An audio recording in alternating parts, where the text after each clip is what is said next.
अस्सलाम वालेकुम मेरे प्यारे भाई और बहनों। एक मर्द और औरत की शादी हुई, उन दोनों के बच्चे मौजूद थे। तो उन लोगों ने सवाल किया, और ये सवाल रेयरली आता है लेकिन ये आता है कि जो औरत के पास पहले शौहर से औलाद मौजूद है और जो मर्द के पास पहली बीवी से औलाद मौजूद है, दोनों तरफ लड़के भी हैं लड़कियां भी हैं, तो उस औरत की बेटियां इस आदमी के लिए और इस आदमी के बेटे इस औरत के लिए, और ये बच्चे आपस में एक दूसरे के लिए, क्या ये महरम है? क्या या इन लोगों का आपस में पर्दा है? यानी कि अगर मेरी किसी की सौतेली माँ है तो उस सौतेली माँ की औलाद का इस सौतेली बाप की औलाद से पर्दा होगा या नहीं होगा। इसी तरीके से इस आदमी का इसकी बेटी से और इस औरत का इसके बेटों से पर्दा होगा या नहीं होगा।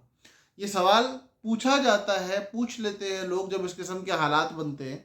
तो इसके हवाले से देखें, जवाब ये है कि जब इन दोनों का निकाह हो जाएगा तो ये लोग आपस में मियाँ बीवी बन जाएंगे, और मियाँ बीवी बनने के बाद लाजमी बात है जब शादी के रिश्ते को कायम करेंगे तो उस रिश्ते के क़याम के बाद ये इस औरत की जो औलाद है ये इस मर्द की भी औलाद शुमार होगी। गो के सगी शुमार नहीं होगी, लेकिन अहकामात औलाद वाले ही आएंगे। इसी तरीके से इस मर्द की औलाद पे इस औरत के हवाले से जो अहकामात आएंगे वो औलाद वाले ही आएंगे।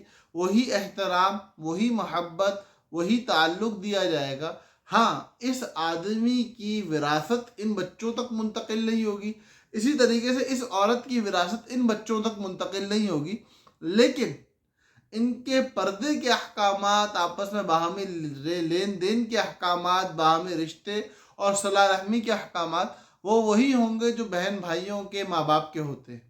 उम्मीद है मेरे भाइयों और बहनों को जवाब समझ में आ गया होगा। फिर भी अगर कोई सवाल हो तो आप ज़रूर कर सकते हैं। अस्सलामु अलैकुम वरहमतुल्लाहि वबरकातुहू।